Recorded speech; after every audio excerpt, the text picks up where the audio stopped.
de la Función Pública presentó un proyecto con el cual se busca terminar con la corrupción que siguen haciendo algunos malos funcionarios públicos, con el afán también de involucrar a la sociedad. Y esta tremenda información se presentó hoy en la Mañanera del Pueblo. Si nos ayudan con la presentación, por favor. Bueno, primero les vamos a platicar de dónde estamos partiendo. Nosotros estamos partiendo ya de un primer piso de la cuarta transformación.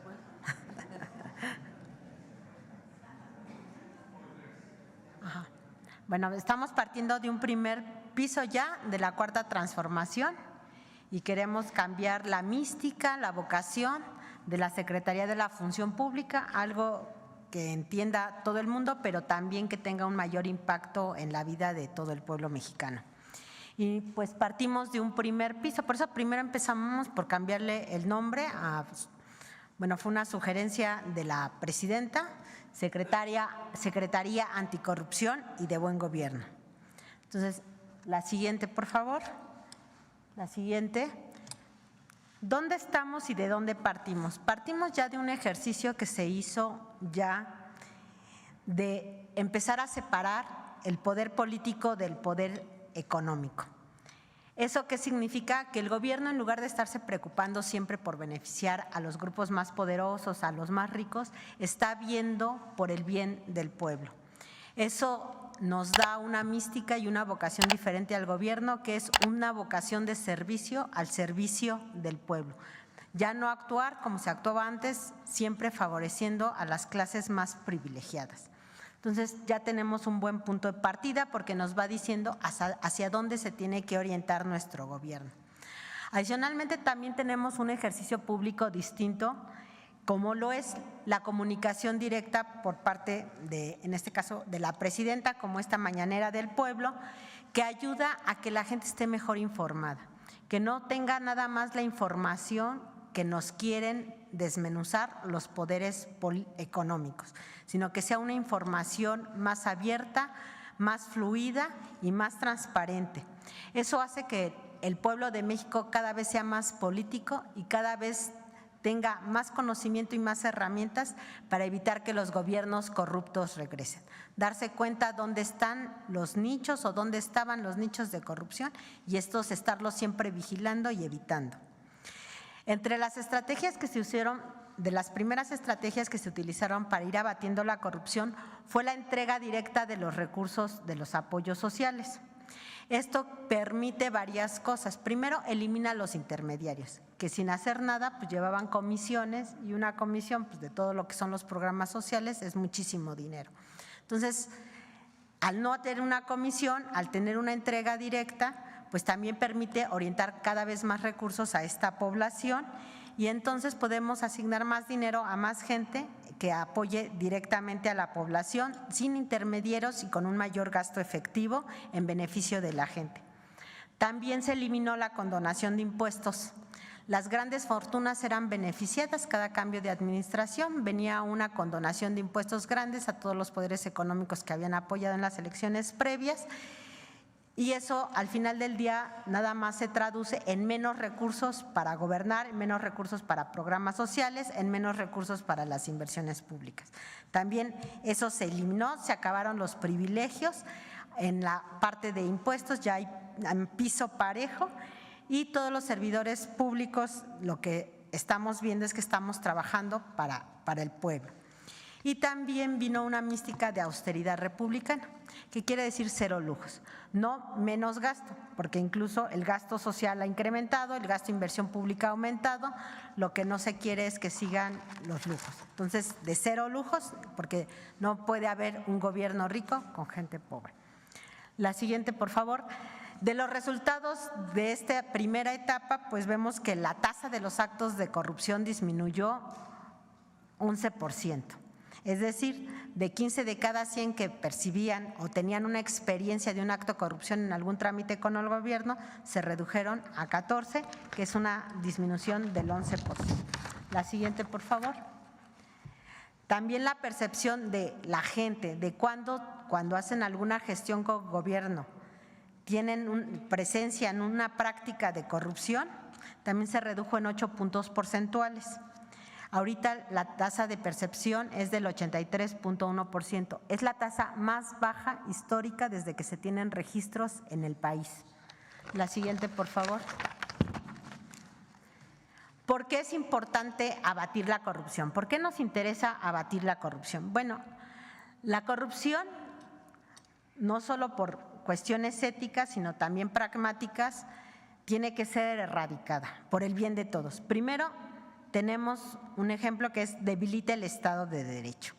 ¿Eso qué quiere decir? Cuando hay corrupción no hay una impartición de justicia adecuada, prevalece la impunidad y al haber impunidad se vuelve un círculo vicioso porque entonces evita cada vez que la gente se inhiba ante la corrupción. Promueve, digamos, los actos de corrupción, hay impunidad y se regresa. Entonces, eso es malo porque afecta prácticamente todas las actuaciones del gobierno.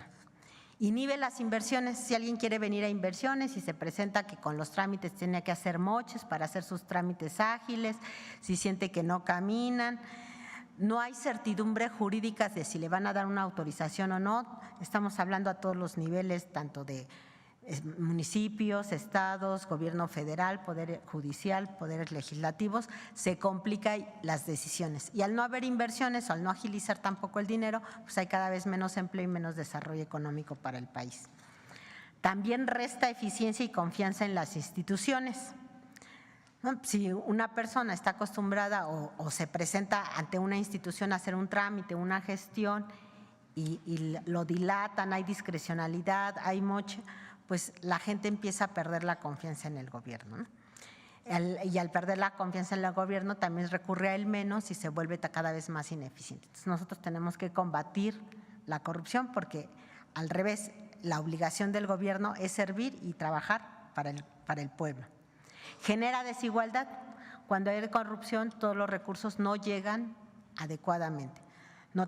Reduce los ingresos públicos porque hay evasión fiscal, se hacen auditorías a modo, tenemos contrabando, la recaudación baja. En cambio, cuando se combate la corrupción, lo que podemos tener es, por ejemplo, aumentar los ingresos públicos, esto permite tener mayor gasto y ese mayor gasto también ayuda a mantener ciertos programas sociales, ciertos programas de inversión y va contribuyendo a ir desapareciendo la desigualdad entre la gente. ¿Por qué? Porque nos permite tener recursos públicos, mayor número de recursos públicos para poder poner a la gente, digamos, en mejores condiciones con diferentes programas, tanto sociales como inversiones.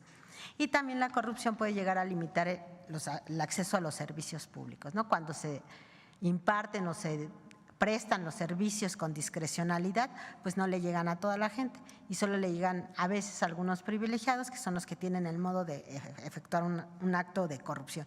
Y nosotros no queremos eso, nosotros trabajamos para la gente, queremos darle servicio a todo el pueblo de México y nosotros gobernamos para el pueblo de México y no para unos cuantos.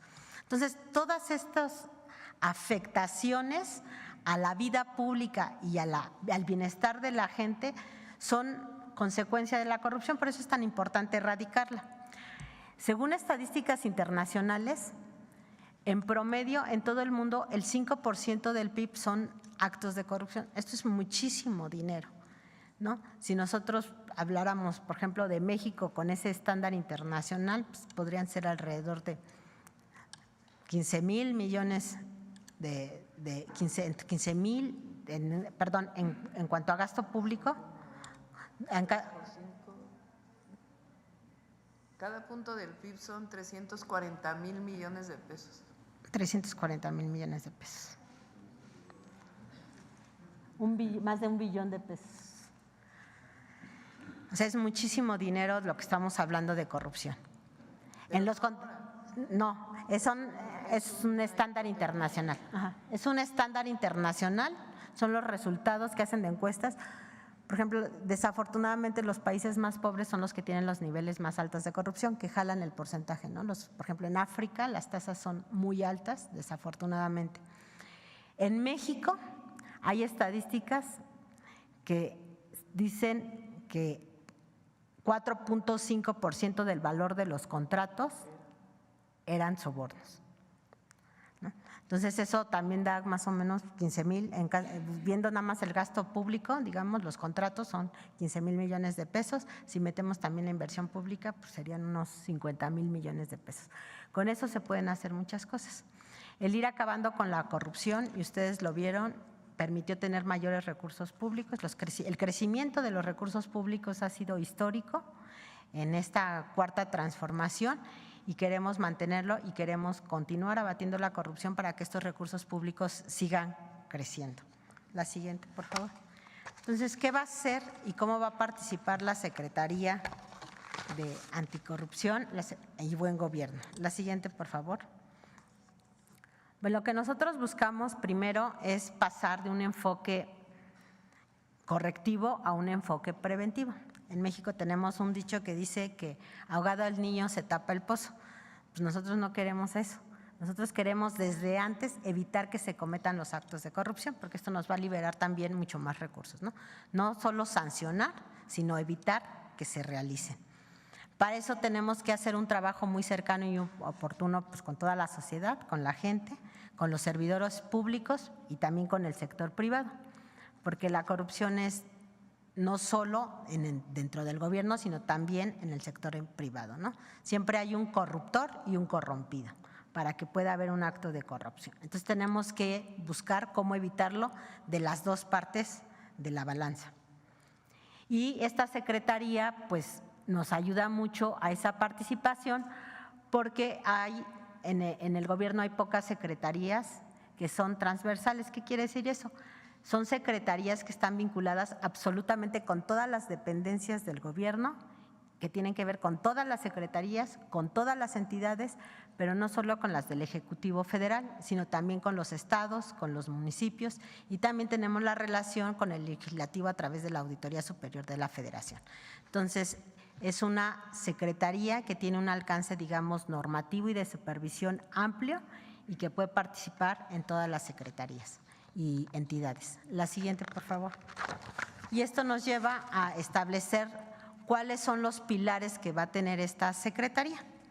Digamos que tenemos como un policía bueno y un policía malo. El policía bueno es el buen gobierno, que es el que va a prevenir. ¿Cómo le hacemos para que no se cometan los actos de corrupción y no perder ese dinero por un acto de corrupción desde el principio?